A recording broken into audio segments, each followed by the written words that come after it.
పాట పాడమన్నారు కదని చెప్పి మన వాళ్ళు పాట పాడుతున్నారు. సో ఆరాధన అనే కార్యక్రమం 6 భాగాలైతే ఈ 6 భాగాల కార్యక్రమంలో దేవుడు అభివృద్ధి కోరుకుంటున్నాడు అని అంటే, అభివృద్ధి అనేనా అభివృద్ధి పొందాలి అని అంటే అభివృద్ధి దశలను చెప్పండి, అభివృద్ధి స్థితిగతులు చెప్పండి.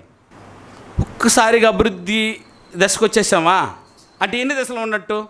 ఉదాహరణకి మన దేశాలు చూస్తే దేశాలు ఏం చెందినట్టు ఉన్నాయి? అభివృద్ధి చెందిన దేశం ఉంది అన్నాడు.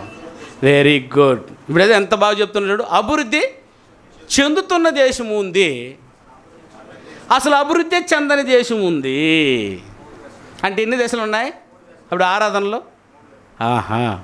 అదేనా ఆరాధన ఈరోజు కలిగి ఉన్న వారందరూ 3 దశల్లో కలిగి ఉన్నారు ప్రియులారా. అసలు ఆలోచించారు నాయనా, ఆరాధనను ఇన్ని దశల వారీగా కలిగి ఉన్నారు లోకమందు ఉన్నవారు. ఇందులో తండ్రిని దేవుడు ఏది కోరుకుంటున్నాడు? అభివృద్ధి చెందుదావా చెందలేదా? నీ ఆరాధనలో అభివృద్ధి చెందిన ఆరాధన ఏ విధంగా ఉంటుంది? అభివృద్ధి చెందుతున్న వారి ఆరాధన ఎలాగుంటుంది? అసలు అభివృద్ధి చెందని వీరి ఆరాధన ఉంది. ఎవరైనా ఆరాధన చేస్తున్నారు.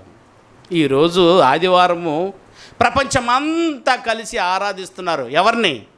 తండ్రిని. ఎట్టి ఆరాధనలో, ఏ ఆరాధనలో ఆరాధిస్తున్నారు? అభివృద్ధి చెందిన ఆరాధనలోను, అభివృద్ధి చెందుతున్న ఆరాధనలోను, అభివృద్ధి చెందిన ఆరాధనలోను. ఇంతకీ దేవుడికి ఏది కావాలి? ఇదేనేనా? అభివృద్ధి చెందింది కావాలనుకుంటామా? అభివృద్ధి చెందింది కావాలనుకుంటామా?